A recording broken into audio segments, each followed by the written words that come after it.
Sandrine, viens ici, maman puis moi, on aimerait ça te parler. Oh, qu'est-ce qu'il y a, là, encore? Viens ici, chouette. Je pense que ça vaut la peine. Puis moi, je peux-tu rester? C'est pour Sandrine, mon beau Émile. C'est parce qu'elle rentre au secondaire, on a un cadeau pour elle. Ah, un cadeau? Pas juste. Je suis prête, hein? Avant que tu l'ouvres, on a juste une couple de questions à te poser pour s'assurer que tu te rappelles de ce qu'on t'a dit la dernière fois. Ah oui, là, veuillez, posez-les vos questions, là, que je déballe mon cadeau. OK. Dis-nous c'est quoi qui est le plus important avant de pouvoir te servir d'un cellulaire? Émile. C'est à Sandrine qu'on parle. OK. Il faut absolument respecter mon sommeil. Il faut pas utiliser les écrans 1 heure avant le dodo. Oui, Émile. Bien manger, faire du sport, pas me fâcher quand je joue à mes jeux de console. Puis toi aussi. Faire de l'exercice, pas texter ou jouer à mes jeux pendant l'heure du dîner ou de pause à l'école. Faire mes devoirs avant d'utiliser mes écrans. La télé, ça compte comme un écran? Émile. Et c'est important De m'amuser d'autres façons, puis m'amuser, ça veut pas dire rire des différences des autres ou de créer de groupe parce que ça peut créer des conflits. Et si Et si je suis témoin de cyberintimidation, je peux dénoncer dans l'anonymat. Exactement, t'as vraiment tout compris. Si, je le savais. Bon, je peux-tu l'avoir mon cadeau maintenant? Je pense que tu l'as bien mérité. Mais avant, il y a un dernier sujet qu'il faudra aborder. Tu peux rester Émile parce que même si t'es plus jeune, ça peut t'arriver aussi un jour ou l'autre. Hein? Bon, j'en ai déjà parlé un peu. Faut pas juste faire attention à sa santé quand on utilise les écrans, hein? Ouais. Il y a la sexualité aussi. Mais fais pas ça. C'est juste pour parler des fois où un garçon ou une fille peut envoyer une vidéo ou une photo osée de quelqu'un d'autre, à quelqu'un que tu connais. Ou qui connaît pas, pis ça s'appelle le sexting. Ben, pareil. Oui, là, je sais. Il est arrivé de quoi comme ça à l'école de mon ami, puis la fille, elle était vraiment mal, là. Elle pouvait plus rien faire. Ben ça arrive dans toutes les écoles, tu sauras, parce qu'avec Internet, ça se rend partout. En ville, en région, dans n'importe quel quartier. Ça peut arriver partout. Ça arrive parce que les ados découvrent la sexualité. Il y en a qui font des expériences. Et des fois, c'est des mauvaises expériences, tu sais. Ouais, OK. Et? Si tu reçois une demande d'un garçon que tu connais ou que t'aimes bien, est-ce que tu sais quoi faire? Ben... Si tu reçois une photo ou une vidéo d'un élève de ton école qui est osé ou d'une autre école, est-ce que tu sais quoi faire? Si jamais tu sais qu'une photo circule pis ça arrête plus. Puis là, ben, la réputation du garçon ou de la fille est complètement brisée. Sais-tu quoi faire? Ben, je sais pas trop, là. Je serais mal. Bon, on va en parler. Mais tu peux ouvrir ton cadeau, ma belle. Merci. J'ai mal au cœur.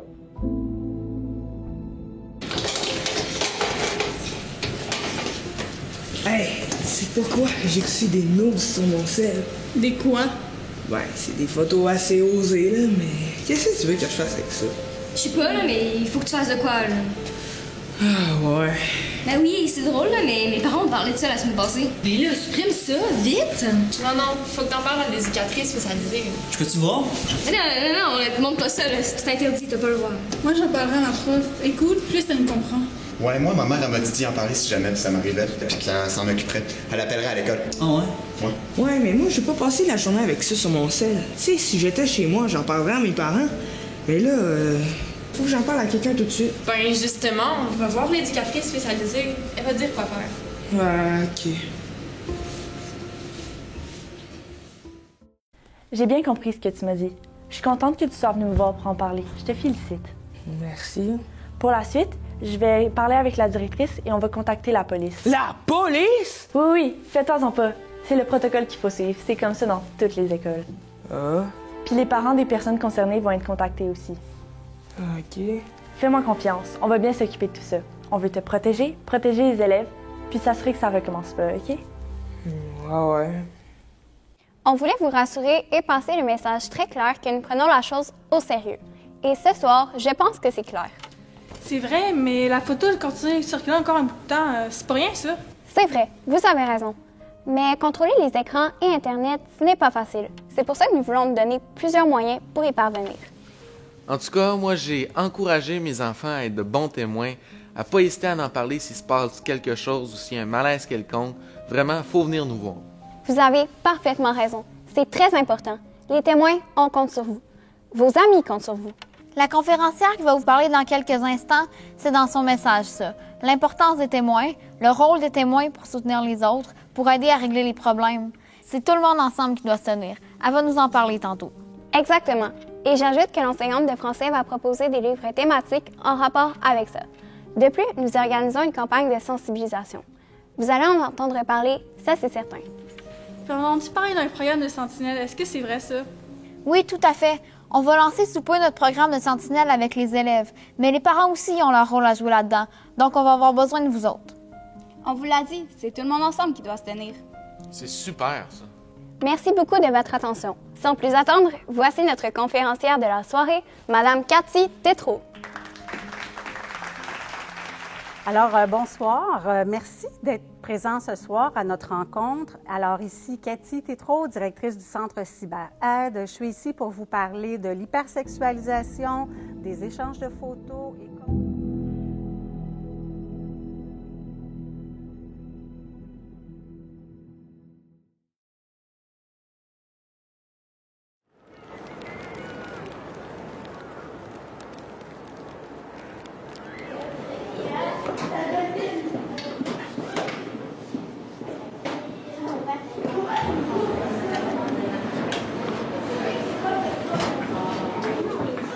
Bien, le projet empathique, dans le fond, c'est la suite d'un projet qu'on a commencé. On a fait un projet qui était la création d'un guide pour les intervenants en milieu scolaire. Le guide était pour intervenir auprès des élèves là, qui sont victimes, auteurs ou témoins de sexting.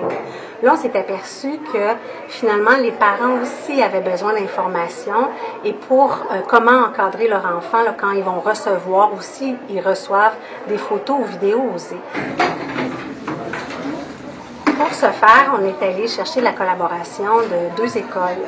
L'école primaire, la Source de Saint-Honoré, avec une 6e année pour nous dire si vous recevez un cellulaire ou un écran en première secondaire et que par la suite vous recevez une vidéo, une photo, des écritures qui vous mettent mal à l'aise, est-ce que vous savez quoi faire avec ça?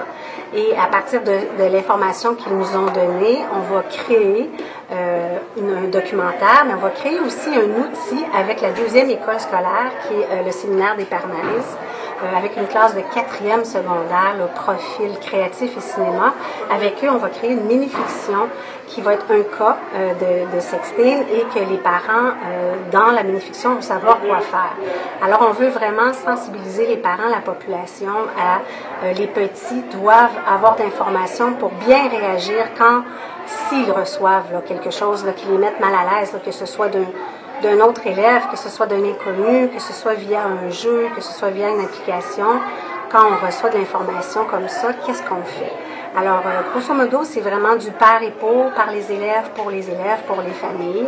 Puis, ce projet-là, c'est très important de dire là, qu'il est possible grâce à l'aide, à la collaboration du ministère de la Famille. Alors, c'est vraiment un projet de terrain qui est bâti sur des études scientifiques probantes. Alors, on a bien confiance là, que ça va répondre à un besoin de la société. C'est quand même un fléau là, qui de plus en plus abondant dans les écoles, même si on est dans une école primaire là, d'élèves de 3e à la 6e année. C'est quelque chose là, qu'on doit gérer de plus en plus là, depuis les dernières années. Donc, c'était vraiment très à propos là, de faire partie de ce projet-là, même si c'est des élèves du primaire. Quand on dit qu'on met des choses sur YouTube, combien de personnes, en passant, peuvent regarder ce qu'on met sur YouTube? Est-ce que vous savez? Tout le monde. Il faut lever la main, sinon j'entends pas. Oui? Tout le monde. 7 milliards de personnes. Ça, là, vous le remplissez tout seul. OK? Vous n'avez pas le droit de demander conseil. Si vous ne le savez pas, c'est pas grave. Mettez pas votre nom, là, c'est anonyme. Les élèves ainsi que les parents sont pas tellement informés. Là. Moi, j'essaie de faire de la prévention beaucoup parce que c'est un sujet qui m'intéresse, parce que ça me passionne, puis que je trouve que les élèves aussi sont justement peu éduqués par rapport à ça. Puis on essaie d'aller chercher les parents également là, pour essayer de faire de la prévention, ce qui n'est pas toujours facile, mais les parents n'ont pas nécessairement le temps de suivre toute l'évolution des réseaux sociaux là, via leurs enfants. En rencontrant les intervenants scolaires, en discutant avec les jeunes lors de nos ateliers qu'on donne dans les écoles, en discutant avec les parents, on s'est aperçu qu'il y a un grand manque d'informations. Alors, tu sais, c'est comme je dis souvent, et je le répète, les écrans sont entrés dans les écoles, dans les maisons, sans mode d'emploi pour les comportements, pour la santé, la sécurité et la sexualité. Alors, d'autant plus important de fournir des outils à la population là, pour qu'il y ait un encadrement, prendre soin de nos enfants, de la sécurité. Comme ça, par exemple, c'est de prendre soin de la réputation des personnes concernées, de protéger les enfants aussi, l'information de base, finalement.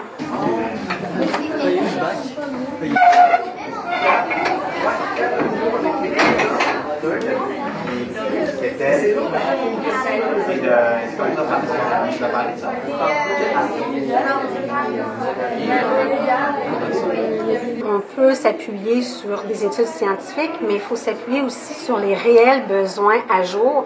Et donc là, on est allé questionner les 6e années pour savoir qu'est-ce que tu vas avoir, toi, comme écran. Qu'est-ce que tu vas avoir accès? Est-ce que tu vas avoir accès à un cellulaire? Est-ce que tu vas avoir accès à un iPod, à un portable? Et s'il y a quelque chose qui t'arrive en lien avec le projet empathique, par exemple, une photo vidéosée, qu'est-ce que tu vas faire? À qui tu vas en parler? Alors, c'est de l'information qui est très concrète et c'est là qu'on a pu évaluer ce qu'ils savent de ce qu'ils ne savent pas. Et à partir de ça, on a aussi questionné les 4e secondaires, la classe de 4e secondaire, puis on leur a demandé comment tu aurais aimé le savoir, toi, quand tu étais en première secondaire. Comment tu aurais été, ou en 6e année, comment tu aurais aimé que tes parents ou l'école discutent, te préviennent de ça. Parce que dans le fond, ceux qu'on a rencontrés, il n'y avait pas encore le retour des cours d'éducation à la sexualité, alors ils n'en ont pas entendu parler. Ça va super bien. Je trouve que nos élèves vivent des beaux moments, autant les élèves du secondaire que les élèves qui sont ici présentement. C'est vraiment le fun. Il y a des belles discussions, mais c'est surprenant à quel point les élèves de 4e et 6e année peuvent s'entendre aussi bien que ça.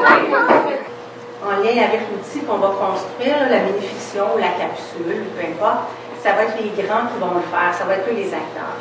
Alors, on va remettre le stress aux grands par la suite. Tu seras à l'école secondaire, tu reçois une photo, une vidéo osée ou des messages qui te rendent mal à l'aise. Écris ce que tu ferais. J'en parlerai à mes parents, il y en a 9 élèves qui ont écrit ça. 1 heure avant d'aller se coucher. Tout à fait. Comme ça, j'aurai enfin un vrai cellulaire puis plus un iPod.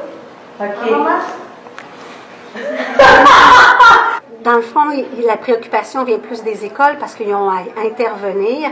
Les parents sont plus inquiets par manque d'informations. C'est vraiment comme ça. C'est pas que ça arrive beaucoup, c'est que c'est quand on en parle, il y a une inquiétude, il y a une gêne, il y a un malaise.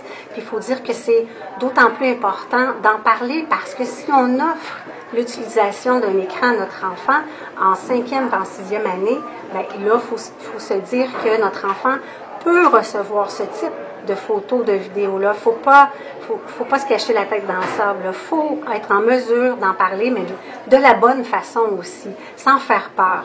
Créer un lien de confiance, dire à notre enfant, si jamais ça t'arrive, ben oui, je vais avoir peur un peu, mais je vais t'accompagner dans ce qu'on doit faire là, pour retirer la photo, contacter les policiers, contacter l'école, pour être en mesure que la personne ne refasse plus ça. Là. Mon premier cellulaire, je l'ai depuis seulement le début de mon année scolaire, secondaire 4. Puis, voilà. Ben, peut-être que je suis trop jeune, mais ma soeur, elle n'a pas pour être en secondaire 1, puis elle n'a pas non plus, fait que je pense que c'est pas mal pour la même raison, ils veulent attendre, je suis peut-être trop jeune. Et c'est l'école qui prend souvent sur elle d'informer. Alors, si l'école n'informe pas en 6e année, ou le policier ne visite pas l'école en 5e ou en 6e année, les enfants n'auront pas cette information-là. Alors, c'est ça qui me ressort, c'est ça qui m'inquiète, c'est-à-dire, il y a vraiment un manque d'informations, faut s'asseoir, faut établir des plans. Les jeunes ont dit, on aimerait ça avoir des livres à lire sur ça, on aimerait ça voir des ateliers à l'école, on aimerait ça avoir une conférence, on aimerait ça en parler avec nos parents. Alors, donc, c'est le temps, là. Les enfants sont prêts à recevoir cette information-là.